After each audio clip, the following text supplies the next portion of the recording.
अस्सलाम वालेकुम नाज़रीन, आप देख रहे हैं JN न्यूज़ HD। आइए नजर डालते हैं आज की अहम खबरों पर। खबरों से ब्यूरो चीफ हसन हंगोरू की रिपोर्ट के मुताबिक खबरों महंगा आटा के खिलाफ पाकिस्तान तहरीक इंसाफ नैरेटिव विंग और GDA की जानिब से एहतजाजी रैली और धरना। आटा सस्ता करूं मुहिम जोरों शोर से जारी। असिस्टेंट कमिश्नर खबरों ऑफिस के बाहर भी मुजाहिरीन का धरना।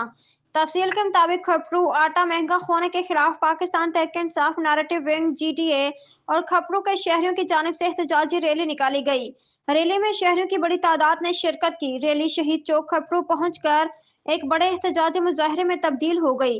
इस मौके पर एहतजाजी मुजाहिरीन ने शहीद चौक पर धरना भी दिया। एहतजाजी मुजाहिरीन ने अपने हाथों में प्ले कार्ड उठा रखे थे जिन पर आटा सस्ता करो, हमें खुदकुशी करने से बचाया जाए जैसे नारे दर्ज थे। इस मौके पर पाकिस्तान तहरीक इंसाफ मिनारिटी विंग रहनुमा मुकेश कुमार जेपाल, GTA रहनुमा नूर मोहम्मद कुनभार ने कहा कि गरीब आवाम दो वक्त की रोटी के लिए परेशान है और सिंध के अफसरान बंगलों पर जाकर केक काट रहे हैं।